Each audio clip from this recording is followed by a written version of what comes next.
हमें अपनी मिट्टी में ये बैक्टीरिया की मात्रा बढ़ानी है। अब ये बैक्टीरिया बढ़ेंगे कैसे? ये जीवामृत से बढ़ेंगे, बेस डिकम्पोजर से बढ़ेंगे, हरी खाद आप तैयार करेंगे उनसे बढ़ेंगे।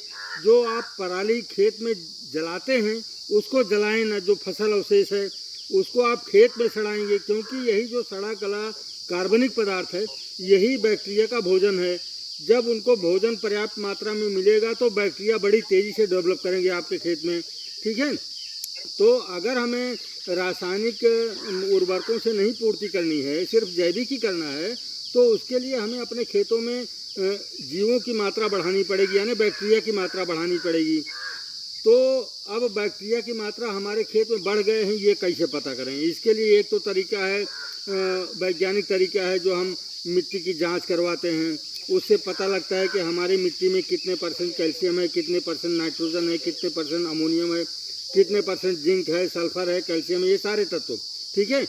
दूसरा एक जो देसी तरीका है, जब आपके खेत में खूब केचुए हो जाएं बरसात में, तो आप समझ लीजिए हमारे खेत की मिट्टी बड़ी तेज़ी से सुधर रही है। अब ये किसान भाइयों, धान की फसल हमें लगानी है। अभी कुछ किसान भाई नर्सरी डाल दिए हैं, कुछ नहीं डाले हैं। जो नर्सरी नहीं डाले हैं वो बरसात हुई है, बहुत सर्वोत्तम समय है हरी खाद तैयार करने का।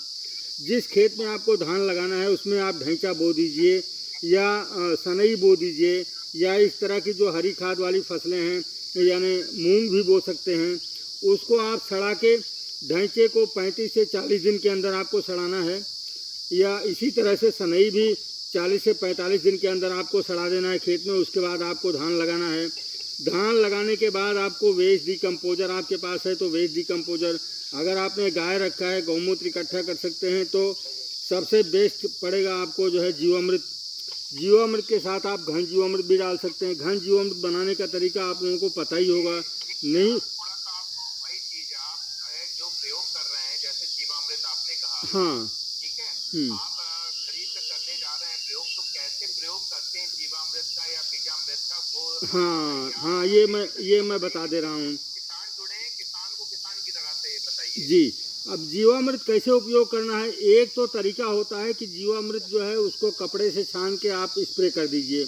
दूसरा तरीका, मिट्टी में जो खेत में डालने वाला है, जहाँ आपका पानी का स्रोत है, जैसे आपने पाइप रखा हुआ है, पाइप के मुंह के पास जहाँ पानी जा रहा है वहाँ पर आप एक ड्रम ले लीजिए, उसमें एक टोटी लगा दीजिए, ठीक है।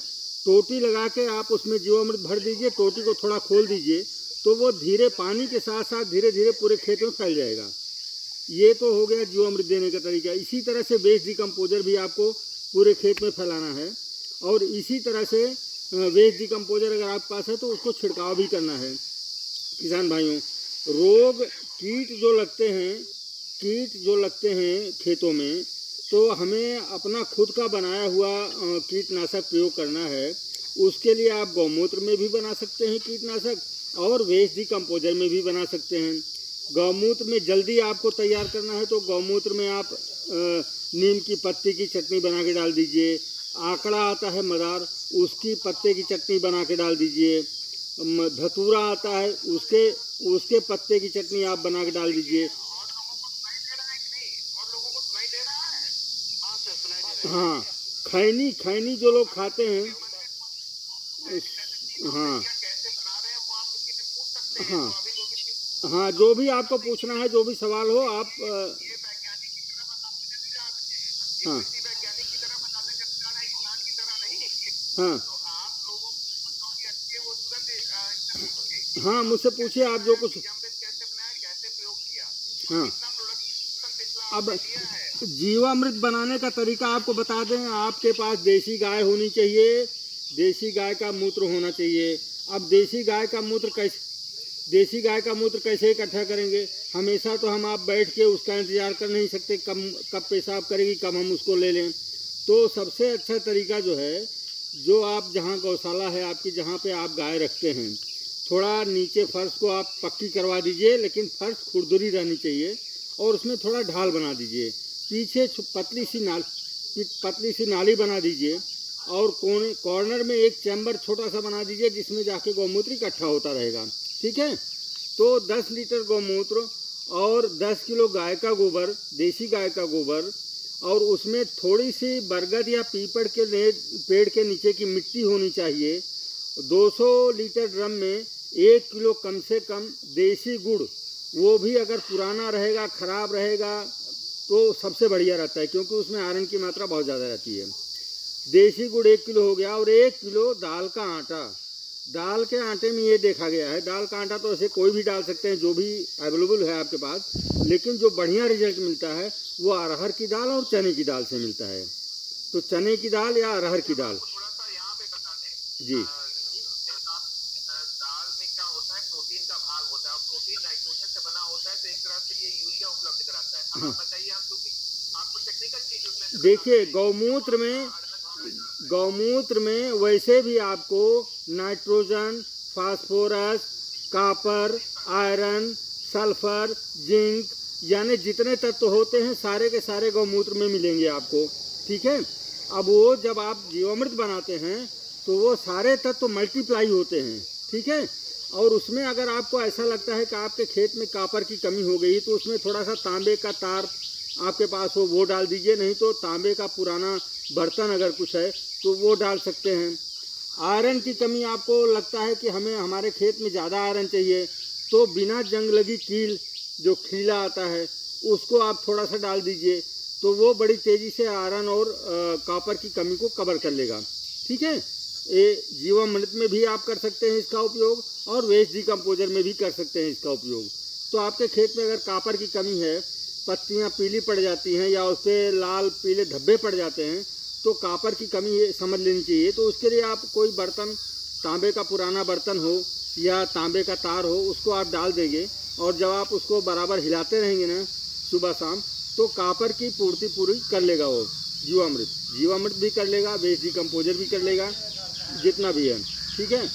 अब हम आपको बताते हैं घन जीवामृत कैसे बनाना है। हाँ बताएं सर। अरहर की दाल या चने की दाल, आप वैसे दाल तो सारी डाल सकते हैं, मूंग की है, उड़द की है, मसूर की है, चने की है, अरहर की है, लेकिन देखा ये गया है कि अरहर और चने से जीवामृत में रिजल्ट बढ़िया मिलता है। ठीक है। ये उसमें प्रोटीन्स वगैरह की मात्रा ज़्यादा होती है, विटामिन की मात्रा ज़्यादा होती है, इसलिए उससे हमें रिजल्ट बढ़िया मिलता है ये दोनों दालों से। बाकी तो आपके पास जो अवेलेबल है। जी हाँ बताएं। हाँ किसान भाई, यही ध्यान देना है अपने को। देखिए आपके खेत में जो भी खेत की ताकत है, ठीक है, जितना आपकी फसल लेती है आपकी खेत की ताकत, उससे 16 गुना ज़्यादा तेज़ी से आपके खरपतवार ताकत खींचते हैं। इसके लिए हमें ध्यान रखना है, खरपतवार नहीं होने चाहिए खेत में। अब इसके लिए हमारे पास कोई दूसरा रासायनिक तरीका नहीं है, जैविक तरीका कुछ भी नहीं है। रासायनिक में तो है कि हम दवा डाल दें खरपतवार नष्ट हो जाएंगे, लेकिन जैविक में अभी तक कोई ऐसा तरीका मिला नहीं हमें। ये आपको मैनुअली करना पड़ेगा। फसल अगर लगा दिए हैं तो आपको हाथ से उसकी निराई करनी पड़ेगी, और खेत में आपके खरपतवार नहीं होना चाहिए। जी हाँ कुछ पूछ रहे हैं सर? नहीं, हम ये कह रहे हैं कि इसमें आपको जो है कोई केमिकल क्योंकि यूज नहीं करना है जी, और कोई ऐसा चीज नहीं आता है जैविक रूप में कि पौधों को मारे।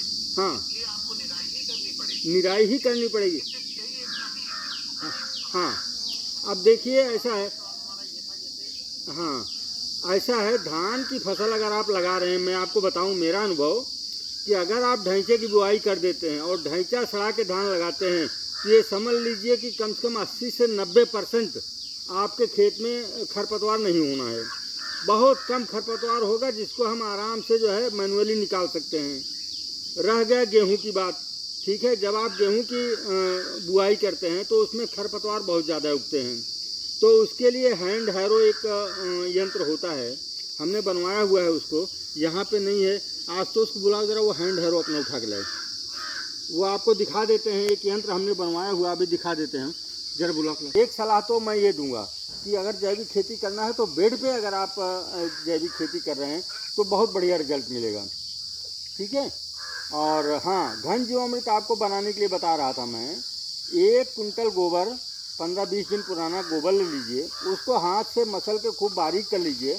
बारीक करके 1 कुंटल गोबर पे 10 लीटर जीवामृत डाल दीजिए, ठीक है। जीवामृत डाल के उसको आप पुआल वगैरह या किसी चीज़ से आप ढक दीजिए, ठीक है। 1 हफ्ते के बाद उसकी फिर पलटाई कीजिए, फिर वापस उसमें जीवामृत डालिए। देखेंगे आप 1 महीने के बाद बहुत बढ़िया खाद तैयार हो जाएगी आपकी। सिंचाई करने से पहले आप जीवामृत डालिए और तुरंत सिंचाई कीजिए, बहुत बढ़िया काम करता है। दूसरा चीज़ और आपको बता दूं, मैंने जो किया हुआ है, सरसों की खली और नीम की खली अगर उपलब्ध है तो उसको आप वर्मी कंपोस्ट में मिला के सिंचाई से पहले आप दीजिए, फसल में बहुत बढ़िया रिस्पांस होता है। हमने इस बार आलू लगाया हुआ था, आलू हमने जैविक तरीके से लगाया था। हाँ, मेरा सुन लीजिए, मैं आपके प्रश्न का जवाब दूंगा। आलू मैंने पूरी तरह जैविक लगाया था, तो उसमें हमने क्या किया था, जो बीज लगाते समय नाली बनाते हैं ना, उसमें हमने सरसों की खली, नीम की खली और वर्मी कंपोस्ट ये मिला के डाल दिया था। ऊपर से आलू का बीज रख दिया था, मेड़ी चढ़ा दिया था, ठीक है। आलू की जमावट बहुत बढ़िया थी, 98% तक आलू की जमावट थी। उसके बाद जब हमने पहली सिंचाई करना शुरू किया तो उसमें घन जीवामृत डाल दिया, घन जीवामृत डाल के सिंचाई कर दिया। उसके बाद मेड़ी उस पर गुड़ाई करके मेड़ी चढ़ा दिया। आपको बता रहे हैं बहुत बढ़िया आलू की पैदावार हुई। इसी तरह से प्याज हमने पैदा किया। प्याज में हमने कुछ नहीं डाला, सिर्फ लगाते समय घन जीवामृत डाल के गुड़ाई करके उस पर लगा दिया था। उसके बाद हमने जितनी बार सिंचाई किया, उसकी निराई किया, उतनी बार सिंचाई से पहले घन जीवामृत डाला। 4 बार हमने घन जीवामृत डाला। आपको बताएं बहुत बढ़िया पैदावार हुई थी प्याज की। इसी तरह से लहसुन की भी पैदावार बहुत बढ़िया हुई थी, सिर्फ जैविक से। हम आपको बता रहे हैं जिस तरह से मैं पहले रासायनिक खेती करता था, जितना बढ़िया प्याज नहीं होती थी, लहसुन नहीं होता था, उससे अच्छा जैविक में घन जीवामृत डाल के हमने उत्पादन किया इस बार। और एक चीज़ आपको बताते हैं, जैसे किसान भाई आलू निकालने के बाद खेत खाली हो जाता है, तो उसमें आप जो है मूंग और उड़द की मिक्स खेती कीजिए, ठीक है। तो इसमें क्या होगा, मूंग तो आप तुड़ाई कर लेंगे और उड़द जो है उसको आप काट लेते हैं, ठीक है। तो मूंग खेत में रह जाता है, उसकी उसी भी जुताई करा कर उसके बाद मक्का बो दीजिए। यानी आप साल में 3 फसल ले सकते हैं बहुत आराम से, आसानी से, और पैदावार भी कम नहीं होगी। खेत को भी पोषक तत्व मिल जाएगा, आपकी फसल भी हो जाएगी, आपको उसका लाभ भी मिल जाएगा, सारी बातें हो जाएंगी, ठीक है। तो आपका कोई प्रश्न हो तो, कुछ शंका हो तो आप बताएं। किसी का कोई प्रश्न है? जी भाई साहब जी। हाँ बताएं। जो खरपतवार काट के हम उसका आच्छादन करते हैं, हाँ, जो खरपतवार काट के उसका आच्छादन हम करते हैं पौधों पे, हाँ, जी, तो उसके बाद वहाँ जहाँ हम आच्छादन करते हैं वहाँ पे इतने आधे बीज जम जाते हैं उसके, उसमें चूंकि फूल लगा हुआ होता है तो उसकी वजह से इतने जम जाते हैं। हाँ। फिर वो बाद में निकालने में बड़ी दिक्कत। देखिए, अगर खरपतवार, हाँ, खरपतवार निकाल के आप आच्छादन कर रहे हैं तो खरपतवार ध्यान दीजिए, उसमें फूल या फल आने से पहले आप निकालिए उसको, एक बात। दूसरी बात, ठीक है, फूल या फल आने से पहले आप उसको निकालिए। फल अगर आ गए, पक गए, तो फिर दोबारा वो जमेंगे। देखिए, खरपतवार के बीज 40 साल तक नष्ट नहीं होते हैं। अपनी धरती माता उनको इतना सजो के रखती है कि वो नष्ट नहीं होने देती है, इसके लिए वो बार बार जमेंगे। तो अच्छा यही है कि जब हम निराई करें, वो इस समय निराई करें ताकि खरपतवार में फूल और फल ना आने पाएँ, इसके पहले आप निराई कर दीजिए जी। और कोई सवाल? और किसी का कोई सवाल?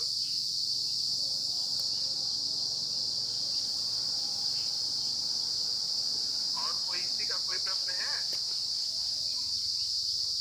धन्यलाल जी। अच्छा, कितने किसानों के पास देसी गाय है, पहले आप ये बताइए हमें। कितने किसान भाइयों के पास देसी गाय हैं? मेरे पास जी, गाय तो नहीं, लेकिन गाय है, नस्लबंदी है कुछ। हाँ, 4 गाय हैं मेरे पास। हाँ, हाँ। तो देखिए, जैविक खेती में, हाँ, जैविक खेती में प्रयास ये कीजिए, देसी गाय से तात्पर्य ये है कि चाहे वो साहिवाल हो, हरियाणा हो, रेड सिंधी हो, या थरपाकर हो, गिरी हो, यानी भारतीय नस्लें जितनी हैं वो सारी की सारी देसी गाय के अंतर्गत ही आती हैं। सिर्फ एचएफ यानी फिजिशियन और जर्सी छोड़ करके ये दोनों विदेशी नस्लें हैं। बाकी जो हमारी सारी गायें हैं ना, वो सारे भारतवर्ष की हैं और वो सारी देसी गायों के अंतर्गत आती हैं। ठीक है, तो देसी गाय चाहे वो गिरी हो, साहिवाल हो, थरपाकर हो, हरियाणा हो या अन्य रेड सिंधी हो, या इस तरह की तमाम जो गायें हैं हमारे पूरे देश में, भारत में मिलती हैं, वो सारी देसी गायों के अंतर्गत ही आती हैं। उनका मूत्र और गोबर दोनों समझिए अमृत है खेतों के लिए। और कुछ किसान भाई पूछना चाहते हैं जिसको घन जीवामृत नहीं बनाना आता है, जीवामृत नहीं बनाना आता है, या इस तरह कोई प्रश्न हो, या आपको जैविक कीटनाशक बनाना है उसके बारे में पूछना चाहते हैं, तो सारी कुछ बातें आप पूछ सकते हैं।